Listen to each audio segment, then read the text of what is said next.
Today on the Blazers Are Cool show, Brad and I will get into Tiago Splitter's lineups and substitutions. They've been going so fast, in and out, snip, snap, snip, snap. So we'll dissect why maybe he's doing it, how we think we can make them better, and whether or not he should continue to do them moving forward. We'll also talk about Deni, who's been playing like a true all-star this season, and give him the flowers he deserves. He's been an absolute stud for Portland this year. And we'll bookend both of those things with a bit of the state of the Blazers after their up and down week, starting with the Thunder game, and then look ahead to the next 3 games and talk about how the Blazers can finish out this road trip strong. I want to thank all of you guys who have subscribed so far. Again, we've eclipsed 1,000 subscribers, which is awesome to see. If you're new here and you end up liking the video, please hit a subscribe for us. It would mean a ton. And make sure, before you're done with this video, to hit a like if you think the Blazers are cool.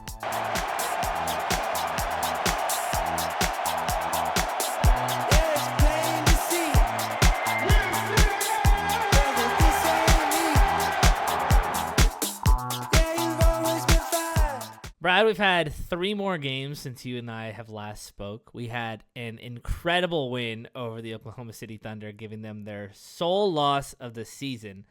Comes to the hand of the mighty Portland Trailblazers. What an unbelievable comeback as well. Yeah. And then since then, we took a little trip to Florida and have barely lost to the Miami Heat, who didn't have Tyler Hero, who they haven't had all season, and Bam Adebayo, as well as the Magic, who didn't have Jalen Suggs, but were just about at full strength otherwise. But those games came down to the wire, but that's kind of how every single one of our games goes, is it not? You know, we're at 500, which I'm super happy about. The way we've done it has been not how I pictured it. No. To the point where I'm both surprised we're not better, but also surprised we're not worse. It's weirdly goes both ways. Yeah, I think it's just weird because we've seen already incredible highs, like you said, by beating 2 of the best teams in the NBA in the Thunder and the Nuggets. So I think everyone's now carrying along this expectation of, like, we can beat good teams. We can be good. Like, we have a high ceiling. It's pretty apparent. But then we take these games against the Lakers when they have no one, the Heat without Bam. And look, I mean, I'm getting a little annoyed with the whole kind of rhetoric of, like, these guys are out, you should beat this team. Like, I know Bam's been a big part of what the Heat have done this year, but last night they beat the Cavs with the same roster that just beat us, and we took them. I mean, we could have taken that game to overtime, right? It's just a matter of a couple of points. So, like, these are really good teams that we've been going up against this whole time. And on the road too. And I think this Magic game was the most frustrating one to me because this was probably the team that's been playing the worst out of any of them. And so now it feels kind of like we're slipping a little bit below, and we played down to their level. And I think that's the biggest thing for me, is that we're not ever, like, going on big enough runs or putting games away. At least it feels like we haven't for a long time. You know, we're sticking in all of these games and making them come down to the crunch time, which makes total sense why we're 5-5, because every single game has been basically a coin flip. No, absolutely. And we're unrelenting, which is awesome. That's what I love about this team. Is, I mean, last night was a perfect example of that. It's like we lost, but we were also down 12 with 2.5 minutes to go and almost won. Yeah. It's such a strange team in, like, the best way possible, where there's so many games that, like, I feel like we should have won, like you said, should have, because when it comes to we're competitive with every team on the road, good teams on the road. That's an accomplishment. That's a good thing. But there's just certain things about how we're playing that you're watching, you're like, you grab your head a lot. You're like, oh my gosh, like, we should be happy that we're in all these games, that we're at 500, that we haven't lost a game in double digits yet. No. That's an incredible That's kind of the story of the season, is that we are in every single game, except I guess the Clippers game was the only one we weren't. But even that, we had a double-digit lead. We sort of had a chance. Yeah. So, yeah, it's really cool to see. We're a team that emotionally seems very strong. We're a team that seems motivated. I think we see high effort. It's kind of like, that's something that's kind of hard to judge. Because even that Lakers game, I know we've already talked about that, but that Lakers game, for example, a lot of people said, like, oh, we lost that because we didn't try hard enough. But I didn't feel that watching that game. I don't think we always are perfectly focused, which has kind of been I can't remember who said this, but it's like our issue, I think Drew said this in a post game. It's like the issue is never effort. It's just sometimes we get unfocused. I agree with that. That's kind of what I see too. Yeah. So it's cool because we have all these road games against good teams and we're in all of them.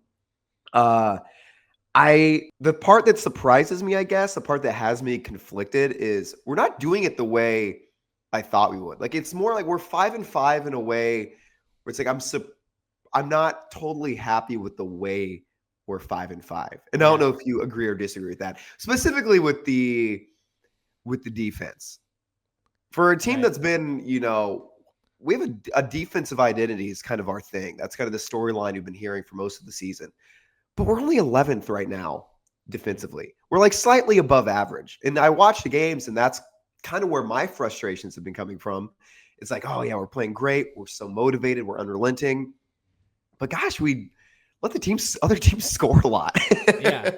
No, we cause chaos. We cause havoc. We lead the league in steals. We do all these great things. But then I look up and the teams are shooting like 52% from the field. And I'm like, oh my gosh, dude, just get some goddamn stops. Yeah. With our roster, even without Blake and Matisse, I just can't help but feel like we should be a little bit better defensively. And we saw last night in the Magic game, we kind of switched up our approach.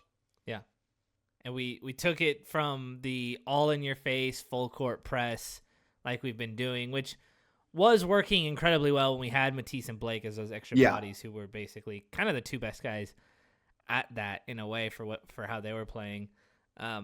And we stepped it back and we played a half-court defense against the Magic and made them slow down. And I thought it worked really well, at least for the most part, gate. Yeah. I thought it really helped our defense. It just kind of felt like maybe in the third quarter, it just like led up a little bit. And all of a sudden they just started scoring at the rim. In the second quarter, it was the fouls. I think a big part of that was Duop came in and had like 3 fouls and then got checked out 4 minutes later. So that got us off to a bad start. But yeah, I think you're right. I think it's not as much effort and guys trying, but it's just like applying it in the wrong spot. And I think I think what kind of embodies all of what we just said, like with all that, is Tumani this season. Because to me, it feels like he's been underwhelming, at least on the defensive end. I know the offense is hit or miss, and like 3-point shooting is going to come and go. Actually, I think he's been even more underwhelming offensively. Well, but that's compared to expectations. You're right. People predicted that. People kind of expected maybe a fallback on offense. Like I said, we're going to see baby Kawhi. I was so amped up. I thought he looked good for like 5 minutes in preseason. I was like, this guy's going to be like year 2 Kawhi. I think you got in one of those zones where you just gotta have a thought pop in your head and let that one rip. Because I don't even know if you fully believe play that. And I get manic. I go, this guy is Kawhi Leonard. But I think on defense, he's ultimately been underwhelming. And I agree. Yeah. I think last night, where there was 10 seconds left in the game, and Paolo has the ball at the top of the key, and we're winning by 2, and Tumani's got the assignment on him, and Paolo just zipped right by him, got to the rim. Deni had to help because we took Klingen out in that instance for whatever reason, and fouled him, and he got the and one, and thankfully he missed the free throw. Ultimately, we still didn't win, but it just kind of, that one embodied me. Like, it doesn't feel like he's been good staying in front of his man. It feels like he's trying really hard, but he's trying to, like, just bait all these charges and get these offensive fouls, and he's not doing the like basic fundamental things. He's kind of over trying, and I feel like that kind of embodies what our defense has been, is where we tried to, and we were being effective at being this niche thing, but now it's maybe sacrificing the fundamentals and just like the baseline defense we need, and I think we maybe just need to get back to that a bit more. No, I 100% agree, especially because with Blake and Matisse out, I mean, like we said, you couldn't have predicted how much you're going to miss those guys. But you have to run a team based on what your roster of guys is. And you can see it starting at that Thunder game. The first quarter we came out, we were still full court pressing everything. We got kind of wrecked. We got destroyed with both the starting lineup and the guys who were coming off the bench. It wasn't until I didn't see this get acknowledged that much by the fans. But the reason we won that game is because we switched into a half-court defense. Like, we started focusing less on causing chaos, causing steals, which we still were able to get, but focus a lot more on getting stops in the half court. And that allowed for us to run more, to push the ball more. Because like Tiago said in the post game for that, he's like, it's hard to get to play fast if you don't get stops. That's 100% right. And stops can mean anything. It can mean stopping the guy from scoring. It could also mean getting a turnover. We were getting getting steals, causing turnovers. So he rightfully switched that into a more half-court defense, which I was really happy to see. And you saw that for an entire game against the Magic because you don't want your defense to become gimmicky. Yeah. Where you start doing it, what your style and what you're doing, no matter what. You want to still adjust to the players you have on the court, both who the other team has on the court and the guys that you have out. I can't wait to see that havoc-wrecking style of defense be played more when Matisse and Blake come back.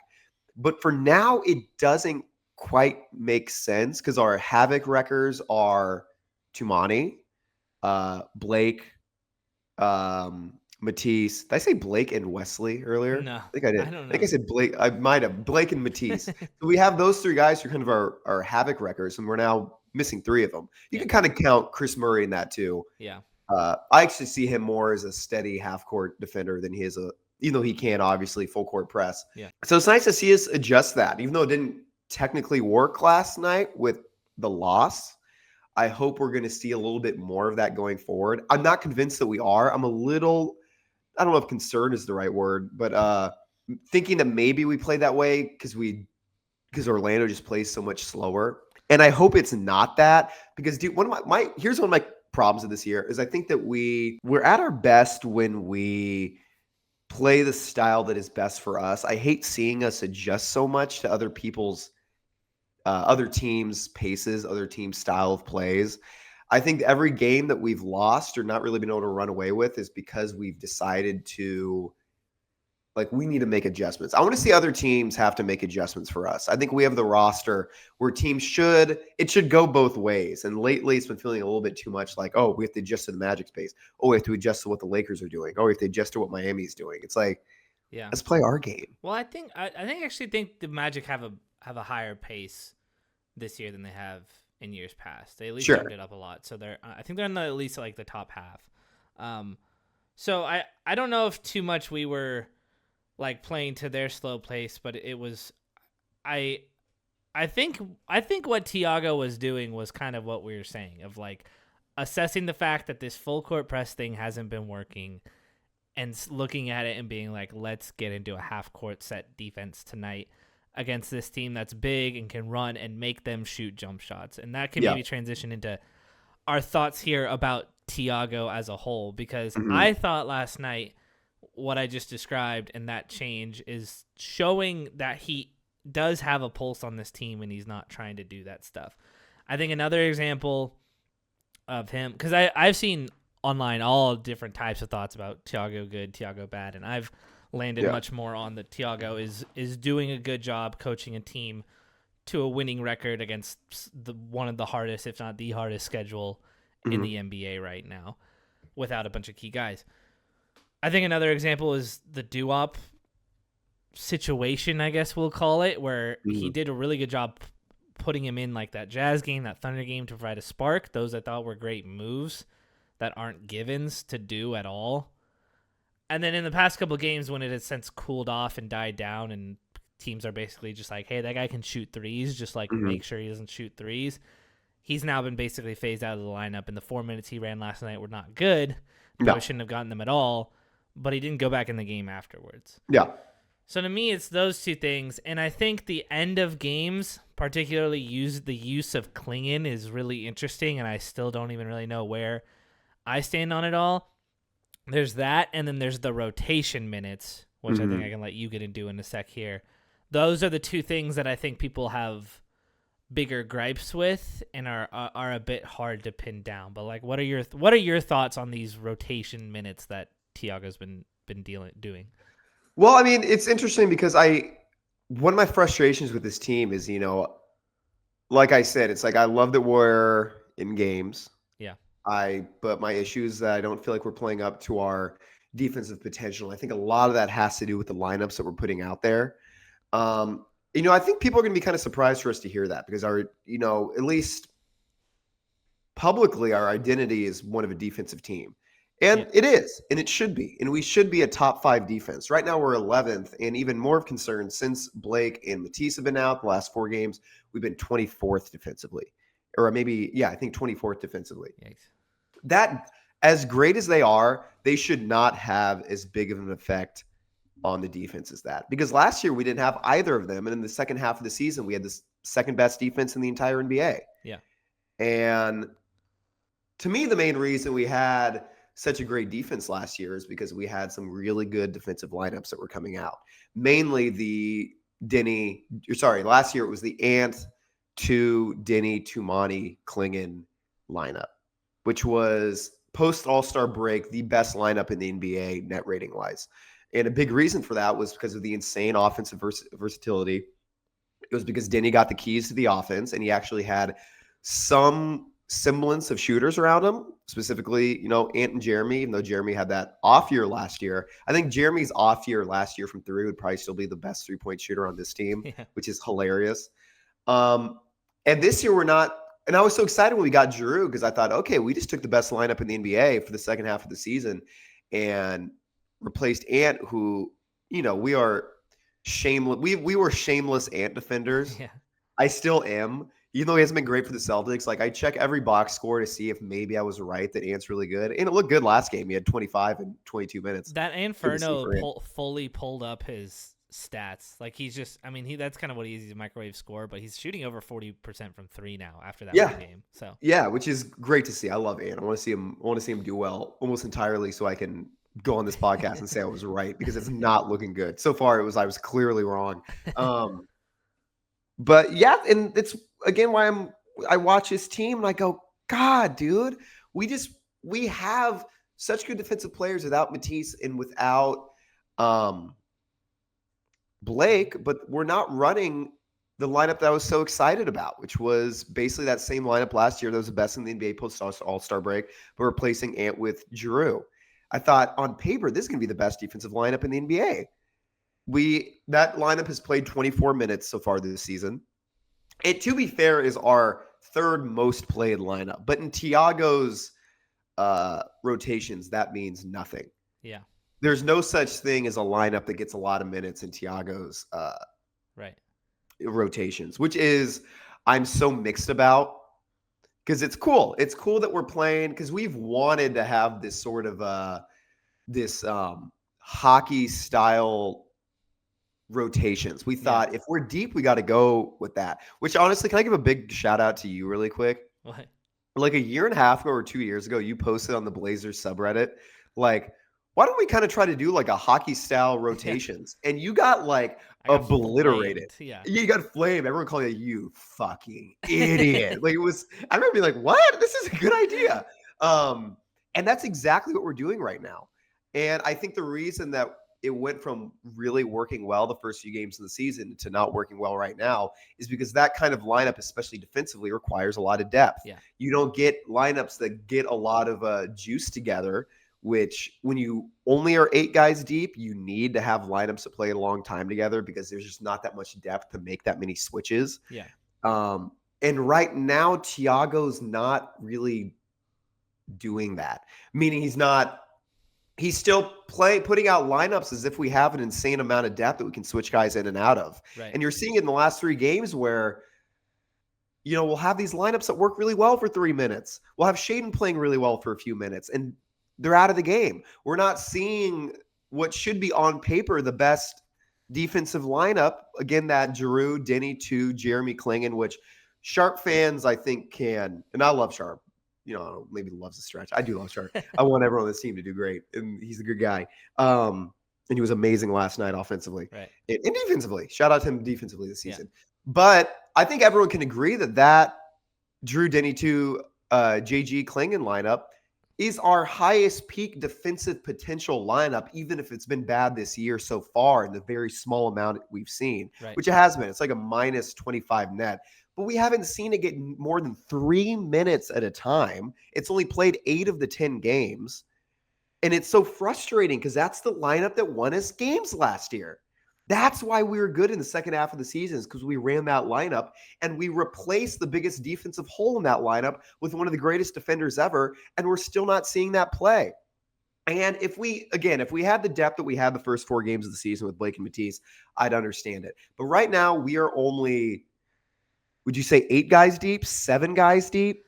Who's coming off the bench who's we're reliably good? 7 if you, I mean, I'll count Rob as 7, but it's tough because he only gets like 14 minutes of run max anyways because of his health. We're running Chris Murray a lot. That's been pretty hit or miss, I would say. He's had his moments. He's also had his big flaws. So yeah, I wouldn't go more than 7. CD's getting run. Duop's kind of a utility thing. We're not even running Rupert anymore. No more Caleb Love. So like how many guys did we play last night? We played 9, right? We played 9 and they're switching out every 2 minutes, which is such a weird thing to do because we don't have the real, because CD's not the guy who it's like, oh no, he's coming in like in all these different lineups. And CD's been fine. He's been okay. With Matisse and Blake, it's like we threw all these different lineups out there and each one was terrorizing. Yeah. And it kept offenses on their toes because it's like on their feet, on their toes. Edge of their seat, something like that. Because they can do so much in so many different lineups. We don't have that right now, but we're still running lineups that can do that, and we're not playing the lineups that I think have our highest defensive potential. Yeah, I mean, That's why I've been frustrated. Yeah, I mean, I will just go to, I guess, my defense of it, or I think the biggest logic behind it, which is that this is an 82-game season. Yeah, we're running a team we're running Drew Holiday. He's played every single game so far. We're playing Jeremy Grant, who's not been a bill of health himself this much. I think everyone gets really mad at the Shaden minutes and pulling him out, and I get that, he's 22 years old, but you and I have had many of a discussion about how he can't really handle being a 36-minute per game number 1 option and good defensive player at the same time. I agreed till last night when I officially got pissed. That I do understand. Last night was kind of the biggest example of me being like, okay, I understand. Like, he got pulled in some weird spots. He still ended up with 31 points, but he played less minutes than Klingon. Yeah, who supposedly is like dies if he plays more than 27 minutes. And it's like, I understand the thought process, but dude, if the idea is like, oh, we need to keep these guys fresh, then why play the most athletic guy on the team less than the most unathletic guy on the team, or conditioning wise athletic? It's definitely confusing. He has 31 and 28. I know. It's definitely confusing to a degree, and I understand that. I guess just I understand the long-term impact and the long-term reasoning behind it, but I think you're right. I think it's the rigid impact of it and trying to really stick with this when, I mean, there's definitely a good argument that we're basically 6 guys deep. But it's just so hard. It's just really hard to justify to me when we're a team whose aspirations are just to make the play-in, whose aspirations are to build into next year. I think that's kind of where this organization sees itself. I think it's where we see itself. It's like we drafted a player who's going to be ready in maybe 2 years. We signed a player who's going to be out this entire year. We bought out a center to have dead money for this entire year. We're clearly not in on this year. And so to run basically 6 guys like a Sacramento Kings type lineup just to try and squeak out some early wins that we're basically already in, like we're have a chance to win these games still while giving CD those minutes. It's like I understand it. Now, wait, sorry, you're saying that the team isn't fully in on this year? I think that the team is not fully in on the first 30 games of this season. I disagree completely. I think maybe the organization isn't, but the team playing right now, the coach is trying to win games. He's trying to win games, but I think he's also got in the back of his mind the fact that this is a full-on season in his head, which I think which I respect, because this is an 82-game season. If we're going to work, again, 26 minutes for Shaden, that can get bumped up to 30. But I don't think we need to be running 6 guys because we're hurt, 6 guys for 36 minutes a night each, and give a little bit of run to some bench guys just to give them a quick breather and go balls to the wall just to try to win. I think it's more important to just let a guy like CD eat some of those minutes and maybe it takes us down a step in the game like this against the Magic. But I don't think that is detrimental enough to where it as detrimental to the fact that if we keep wearing down these guys in the 10th game of the season, when, again, we're like in these games, it's not like we're getting blown out and we're giving in. Like, we're still getting a shot to win these games. So I understand it from that standpoint. Now, do I think that it shouldn't be changed if Shaden's on a heater when he needs to be on a heater to kind of get his confidence going?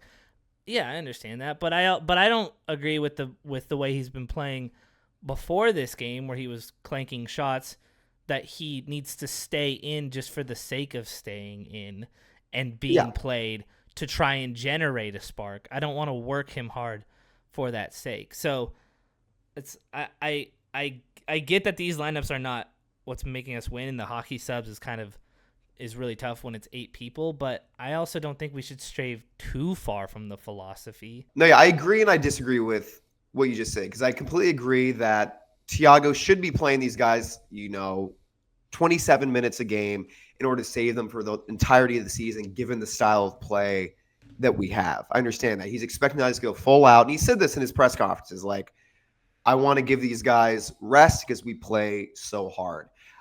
I understand that. My issue is not the amount of minutes they're playing. It's when they're playing those minutes. Yeah.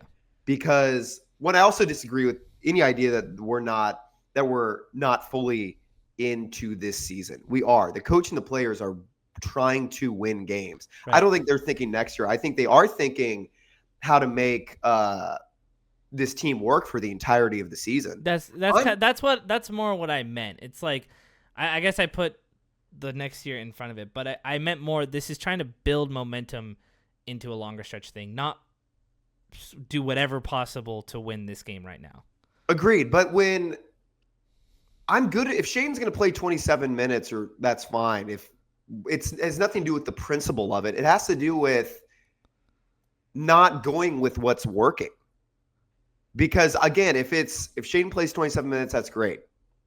If he's playing in a way where it is clearly affecting the game, if he doesn't play 2 more minutes, that is an issue. I don't like how rigid the rotations are, and how it seems to almost be like predetermined before the game, where it's like they play for 3-minute spurts. Because you look at the lineups that are playing, the lineups that are working are not getting any less minutes or more minutes than the lineups that are not. Right. It seems like it's a preset rotations, and he's not going with anything that's working. I'm fine with the amount of minutes. I want to see those minutes use more in lineups that actually work. I want those lineups to play for as long as they can when they're working.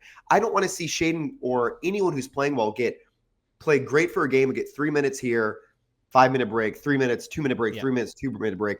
I would want to see 8 minutes so we can go on a run, because obviously, as we saw last night, it was a game of runs. Yeah.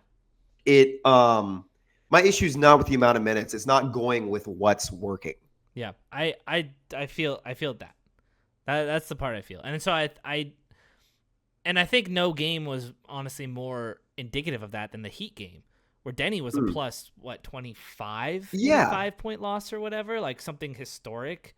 Yeah. And whenever he was in the game, we were playing well. It was a up and down, fast paced game that totally fit his style of play. Yeah.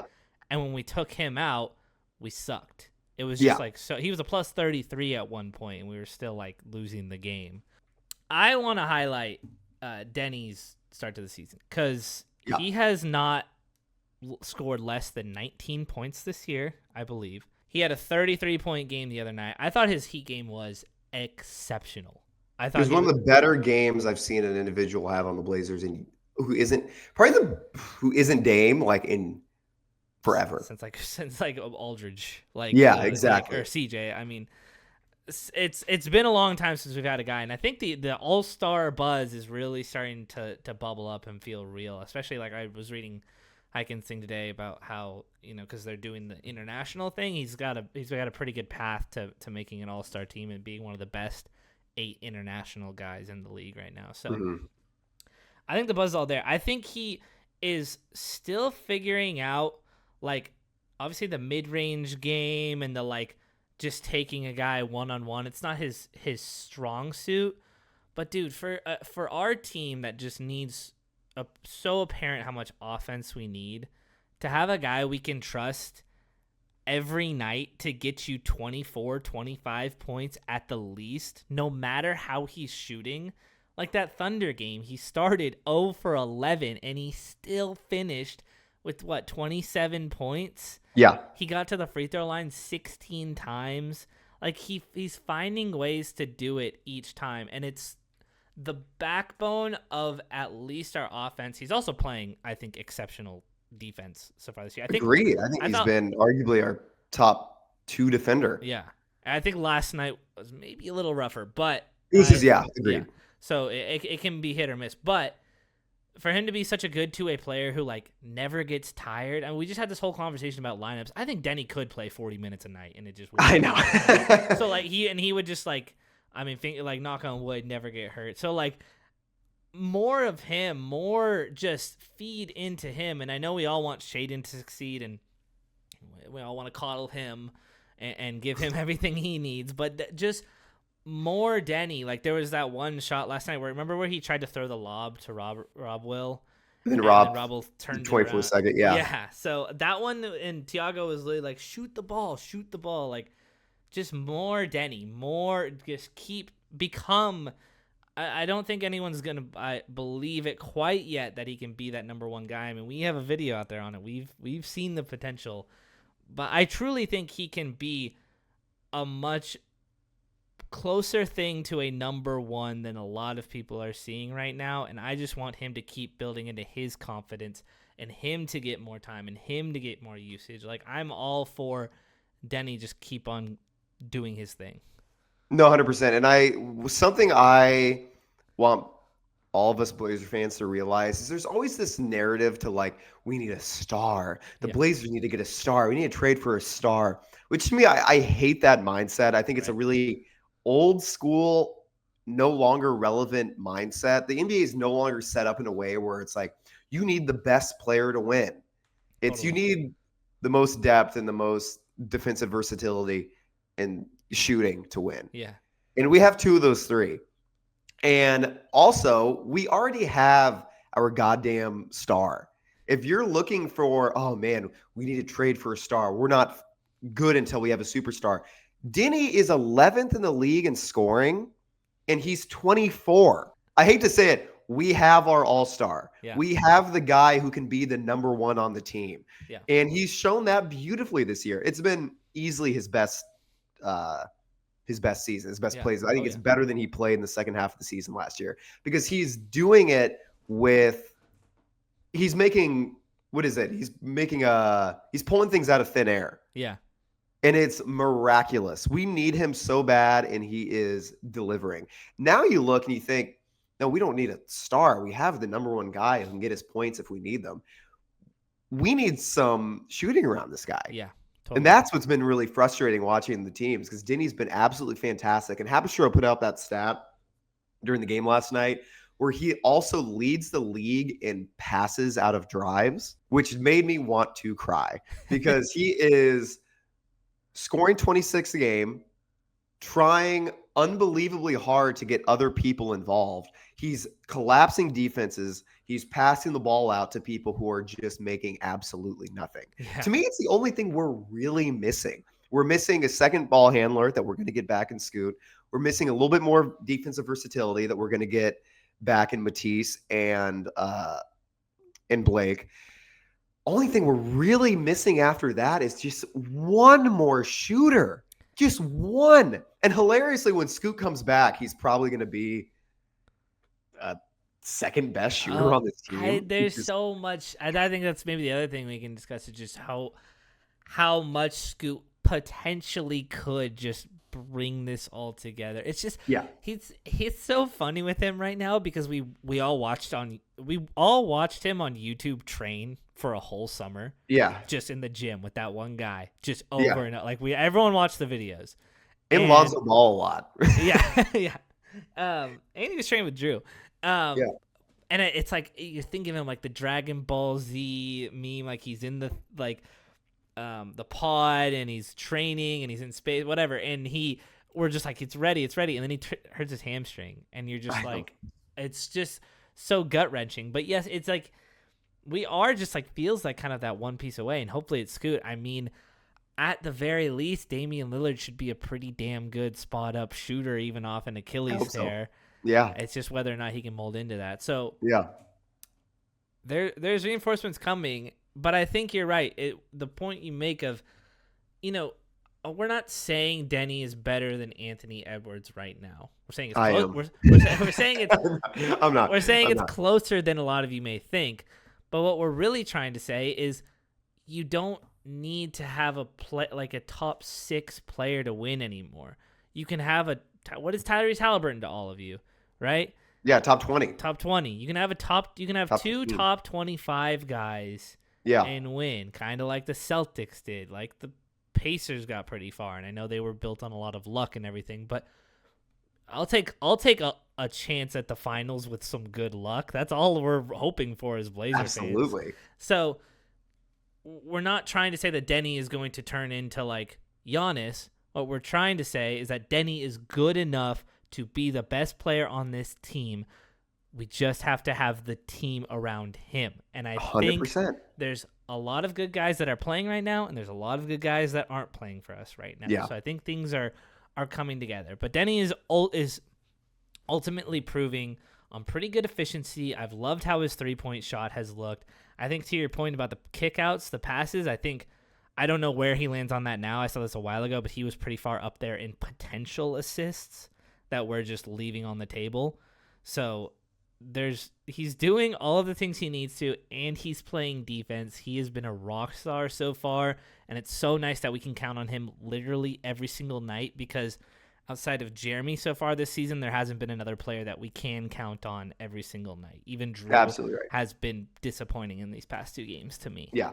What's so funny is now I'm so obsessed with this stay at 500 thing, because I really do think it's so important until we have all those reinforcements back. I think once we get that, we'll hopefully finish the second half of the season with like 5 or 6 games above 500, get to that, 46 win, 47 win season that I think we're fully capable of getting to if we're fully healthy. Yeah.